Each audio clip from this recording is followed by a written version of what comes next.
महान परमेश्वर, हम आपकी हजूरी में शुक्रगुजारी के साथ आए हैं आज के इस विशेष दिन के लिए जो कि प्रभु जी आपने हम सब बहनों की जिंदगियों में दिया और आपने प्रभु जी माँ होने का अधिकार दिया और उसी शुक्रगुजारी को लेकर प्रभु हम आपकी हजूरी में आए हैं, क्योंकि हम जानते हैं जिंदगी देने वाले आप हैं, तंदुरुस्ती देने वाले आप हैं और अपने आनंद से भरने वाले प्रभु जी आप ही हैं।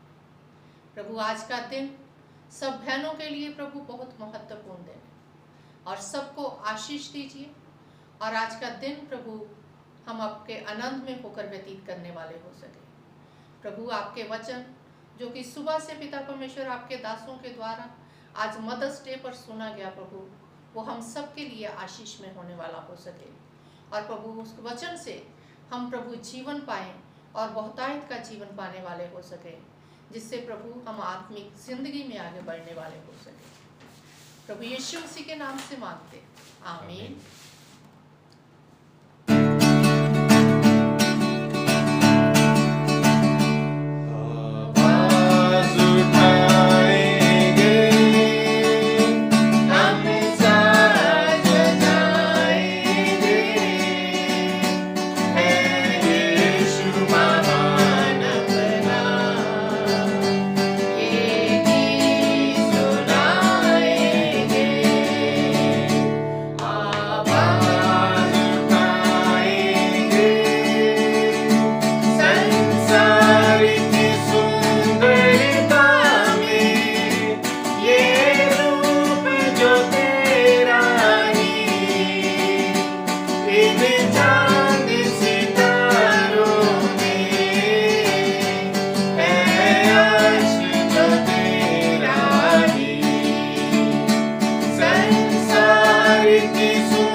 अपना सजाएंगे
मेरा नाम पात्री राजकुमारी है। मैं चर्च ऑफ नॉर्थ इंडिया में ऑर्डियन प्रीस्ट हूँ और डायसिस ऑफ राजस्थान में विमेन फेलोशिप और संडे स्कूल कोऑर्डिनेटर के पद पर नियुक्त की गई हूँ। इन दोनों संस्थाओं की तरफ से मैं सभी माताओं को शुभकामनाएं पेश करती हूँ।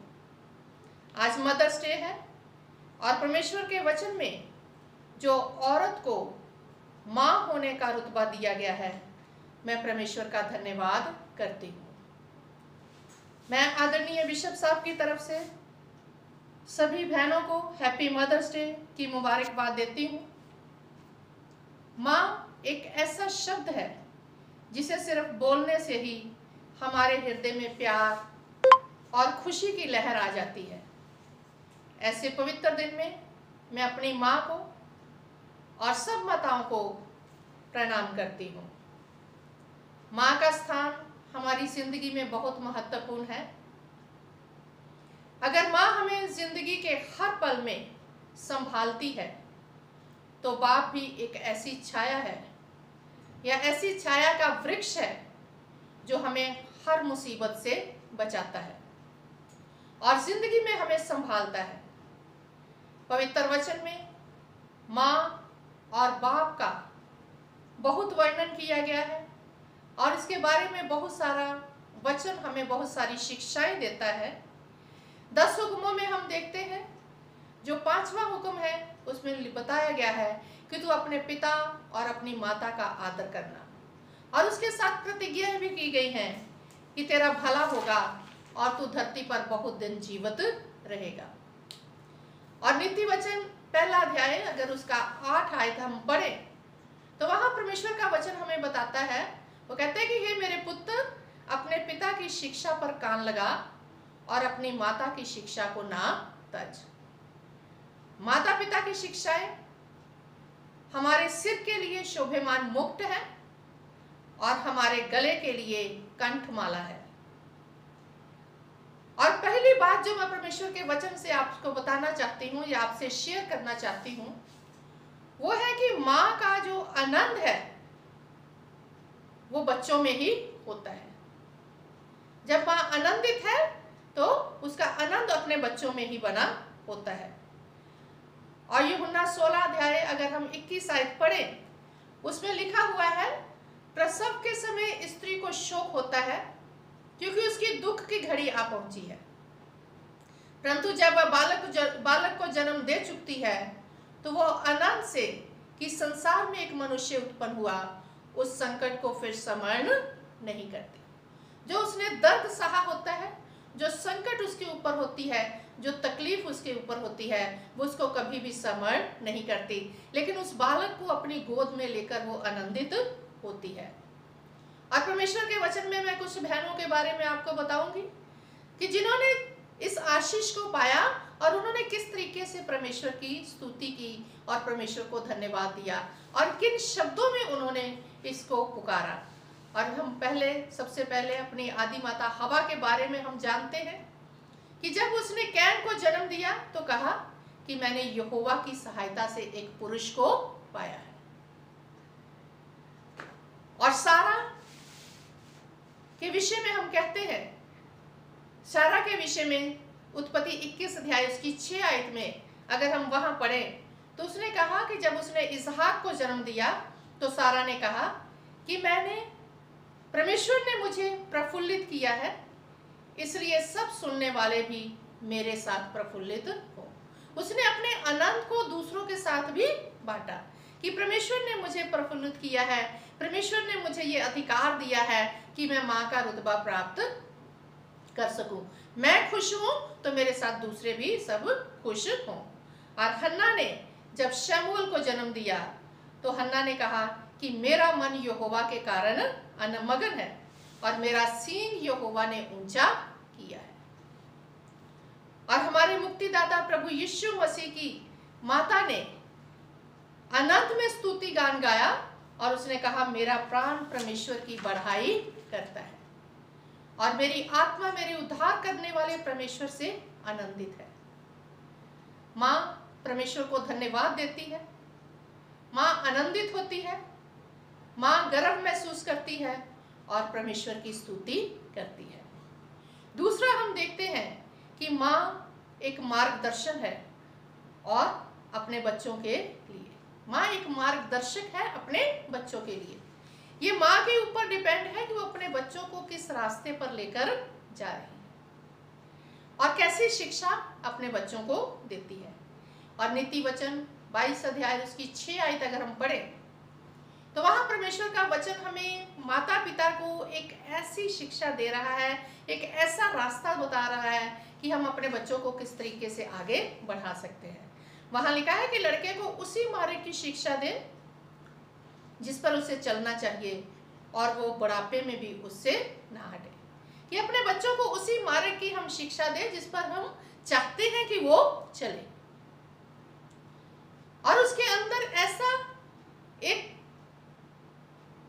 अंदर एक ऐसी गांठ बन जाए और एक ऐसी गिठा बन जाए कि वो बुढ़ापे में भी उससे ना हटे। और जब हन्ना के बारे में हम देखते हैं तो शमूएल को जब उसने जन्म दिया तो वो उसे परमेश्वर के भवन में लेकर गई और ऐसे महायाजक की निगरानी में परमेश्वर की नजदीकी में उसे रखा। और जब हम अपने बच्चों को परमेश्वर की नजदीकी में रखते हैं, महायाजक का आदर करना सिखाते हैं, उसका हुक्म मानना सिखाते हैं, तो मेरी बहनों परमेश्वर हमारे बच्चों से खुद बात करेगा। फिर हमें कहने की जरूरत नहीं है कि प्रभु मेरे बच्चों को बुद्धि और समझ दे, मेरे बच्चों से अपने वचन के द्वारा बातचीत कर। लेकिन परमेश्वर हमारे बच्चों से खुद बात करेगा और अपने भेद उन पर प्रकट करेगा। जिस तरह से शमूएल के ऊपर परमेश्वर ने अपने भेद को प्रकट किया और आने वाले बातें उसके बारे में उसको बता दी कि किस तरीके से आगरा वक्त जो है वो कैसा वक्त आने वाला है। और प्रभु यीशु मसीह की माता ने भी प्रभु यीशु मसीह को उसी तरीके से शिक्षा दी, क्योंकि वो वचन को जानती थी, वो परमेश्वर को जानती थी, परमेश्वर का आनंद उसके मन में था और उसने कहा था कि मैं परमेश्वर की स्तुति करूंगी। और उसी तरीके से उसने प्रभु यीशु मसीह का पालन पोषण किया। और लूका 2 अध्याय उसके 21 आयत अगर हम पढ़े तो वहां लिखा हुआ है कि जब प्रभु यीशु मसीह 8 दिन के हुए तो उसके माता पिता उसे परमेश्वर की हजूरी में लेकर गए। जब प्रभु यीशु मसीह 12 साल के हुए फिर उसके पिता शुक्रगुजारी के लिए उसे प्रभु यीशु मसीह के परमेश्वर के भवन में लेकर गए, क्योंकि उस वक्त जो था हैकल बहुत दूर होता था। आज तो हम परमेश्वर का धन्यवाद करते हैं कि हमारे परमेश्वर के भवन हमारे बहुत नजदीक होते हैं, जहां हम चाहे हमारा मन चाहे तो हम हर दिन परमेश्वर के भवन में जा सकते हैं, नहीं तो संडे को तो हम अपने बच्चों को परमेश्वर की हजूरी में लेकर ही जाए। लेकिन उस वक्त जो थे हैकल बहुत दूर होते थे और जो माँ बाप होते थे वो त्योहारों पर ही परमेश्वर के भवन में अपने बच्चों को लेकर जाते थे। लेकिन प्रभु यीशु मसीह के माता पिता ने जब प्रभु यीशु मसीह 8 दिन के हुए तब भी उसे लेकर गए, जब वो 40 दिन के हुए तब भी उसे परमेश्वर के भवन में लेकर गए शुक्रगुजारी के लिए, और जब प्रभु यीशु मसीह 12 साल के हुए तब भी प्रभु यीशु मसीह को परमेश्वर के भवन में लेकर गए। और वहाँ हम देखते हैं कि जब प्रभु यीशु मसीह 12 साल के हुए तो प्रभु यीशु मसीह ने के माता पिता ने जो उसे शिक्षा दी हुई थी, जो उसके परमेश्वर के बारे में उसे बताया हुआ था, तो वहाँ उसका हमें असर देखने को मिलता है। और वहाँ हम देखते हैं कि जब प्रभु यीशु मसीह वो भवन में गए प्रभु यीशु मसीह को लेकर, तो जब वक्त हुआ तो वो वापस वहाँ से लौटने लगे, पर प्रभु यीशु मसीह वहीं रुक गए। तो जब उनको पता चला कि प्रभु यीशु हमारे साथ नहीं है, तो वो फिर से उसको ढूंढते ढूंढते हैकल में पहुंचे। अब वहां जाकर उन्होंने अपनी आंखों से जो नज़ारा देखा वो कैसा था, 46 वर्ष में हम देखने को मिलते हैं कि 3 दिन के बाद उन्होंने उसे मंदिर में उपदेशकों के बीच में बैठे और उनकी सुनते और उनसे प्रश्न पूछते हुए पाया। और यहाँ प्रभु यीशु मसीह जो थे, जो माता पिता ने अच्छी शिक्षा उन्हें दी हुई थी, वो उस शिक्षा को दूसरों के साथ बांट रहे थे, उपदेशकों के बीच में बैठे थे, उनकी सुन रहे थे और उनसे प्रश्न पूछ रहे थे, उनके प्रश्नों का उत्तर वो दे रहे थे। और वहां लिखा है 47 आयत में कि जितने उसकी सुन रहे थे वह सब उसकी समझ और उसके उत्तरों से चकित थे। तब वह उसे देखकर चकित हुए और उसके माता ने उससे कहा कि हे पुत्र, तूने हमसे ऐसा क्यों व्यवहार किया? देख, तेरे पिता और मैं कुढ़ते हुए तुझे ढूंढ रहे हैं। और प्रभु यीशु मसीह ने कहा कि तुम मुझे क्यों ढूंढते हो? क्या तुम नहीं जानते कि मुझे अपने पिता के भवन में होना बहुत जरूरी है? प्रभु यीशु मसीह के माता पिता ने प्रभु यीशु मसीह को परमेश्वर का रास्ता बताया, परमेश्वर का भवन दिखाया और परमेश्वर के लोग दिखाए। यीशु छोटा बालक था, लेकिन फिर भी वो परमेश्वर की नजदीकी में रहना चाहता था। उसने कहा कि मेरा परमेश्वर के भवन में होना बहुत जरूरी है। और यहां से हम देखते हैं कि मुझे प्रभु यीशु मसीह ने कहा कि मुझे अपने पिता के घर में होना बहुत जरूरी है। हमें अपने बच्चों को परमेश्वर के भवन का रास्ता दिखाना है। हमें अपने बच्चों को परमेश्वर की नजदीकी में लेकर जाना है। जैसे कि दुनियावी ज्ञान में हम अपने बच्चों को बढ़ाते हैं, उसी तरह से हमें आत्मिक ज्ञान में भी अपने बच्चों को बढ़ाना है, ताकि हमारे बच्चे भी ये कह सकें कि हमारे लिए परमेश्वर के भवन, मेरा परमेश्वर के भवन में होना बहुत जरूरी है। और जब हमारे बच्चे ये बात हमें कहेंगे, तो अगर हम परमेश्वर का भय मानने वाले हैं, हम परमेश्वर के रास्ते पर अपने बच्चों को सिखा लेकर जाने वाले हैं, तो ये बात हमारे कानों को सुनने में बहुत अच्छी लगेगी। और मेरे बहनों, हमें जो परमेश्वर ने ये अधिकार जो दिया है, हमें परमेश्वर ने ये जिम्मेदारी जो दी हुई है, इसे हमने बड़ी वफादारी से निभाना है। आज मदर्स डे के अवसर पर मैं ये कहना चाहती हूँ कि वह शुरू से ही अपने बच्चों को परमेश्वर के वचन की शिक्षा दें, परमेश्वर के वचन, परमेश्वर के भवन का रास्ता दिखाएं और अपने जीवन का आदर्श उनके सामने रखें कि उन्हें और किसी का उदाहरण देना ना पड़े, लेकिन हमारी अपनी ही जिंदगी का ऐसा उदाहरण हो कि हमारे बच्चे हमारी बात को मानते चले जाए और एक अच्छे इंसान बन सके। और बच्चों से मैं कहना चाहती हूँ कि अपने माता पिता का आदर करें, माता पिता की शिक्षा को अनसुनी ना करें और माता पिता के साथ कभी धोखा ना करें और अपने माता पिता का साथ कभी भी ना छोड़ें। क्योंकि जिस तरीके से हमें बचपन में माता पिता की जरूरत होती है, उसी तरह से हमारे माता पिता को बुढ़ापे में हमारी जरूरत होती है। और जब परमेश्वर का वचन हमारे हृदय में है, हम परमेश्वर की नजदीकी में रहते हैं, परमेश्वर की हजूरी में रहते हैं, परमेश्वर के वचन को सुनते और उसके अनुसार चलते हैं, तो फिर हमें ये सारी बातें समझाने की जरूरत नहीं होती, क्योंकि हम जानते हैं कि हमारी जिम्मेदारियां क्या है और किस तरीके से हमने आगे बढ़ना है। और प्रभु आप सबको आशीष दे और हैप्पी मदर्स डे। आमीन।